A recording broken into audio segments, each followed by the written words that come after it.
வாழை படம் பார்த்தாரு. பார்த்துட்டு இருக்கும்போது அந்த வாழையில ஃபர்ஸ்ட் அந்த பையன் மாட தேடுவாங்க அதெல்லாம் இருக்காது சார். ஃபர்ஸ்ட் டேரக்டா அவன் தூங்கிட்டு இருப்பான் வீட்டுல.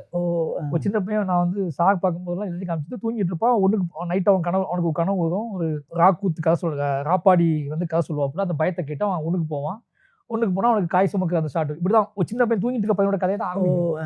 அப்போ படம் பார்த்துட்டு இருக்கும்போது இந்த பையன் யார் சாய்வன் எங்கிருந்து சாவறான் அப்படின்னு உள்ள போறதுக்கு கொஞ்சம் டைம் எடுக்கு சார்னு சொன்னாரு என்கிட்ட. கதைக்குள்ள கதையை ஆரம்பிக்கும் போது ஒரு 40 மினிட்ஸ் ஆயிடுது சார் அப்படின்னு சொல்லிட்டு எப்போ படம் ரிலீஸ் ஆகும் 5 மாசம் முன்னாடி சொன்னாரு. திருப்பி நான் வந்து என்ன பண்ணேன்னா அவர் வந்து ஒரு ஆடியன்ஸா வச்சுக்கணும் மனசுக்குள்ள. அப்போ திருப்பி என்ன பண்ணோம்னா வந்து டே இதை வேற ஒன்றா மாற்றணும். அந்த பையனோட சவுண்டை கிரியேட் பண்ணும் போது அந்த பையனோட ஃபேஸை நம்ம வந்து ஆடியன்ஸ்க்குள்ள கொண்டு போவோம்னு சொல்லி திருப்பி அவன் வந்தோடனே அவனோட டேரக்டா அந்த மாடு தேடி பான்னு கத்துவான்ல அதை முதல்ல வச்சுக்குவோம். ஒரு சின்ன பையன் காட்டுக்குள்ள ஒரு தீர எதையோ தேடி அலையிறான்.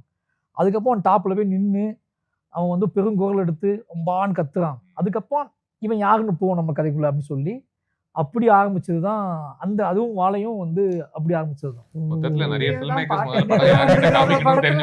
இப்ப எங்க டைரக்டர் சொல்லிட்டு சூப்பரா ஒண்ணுக்கு போய் சார் பார்த்து இதுதான் ஒரு பழைய இது மெயின் ஸ்ட்ரீமா மாத்துறதுதான் அந்த கதையை சொல்லக்கூடியது.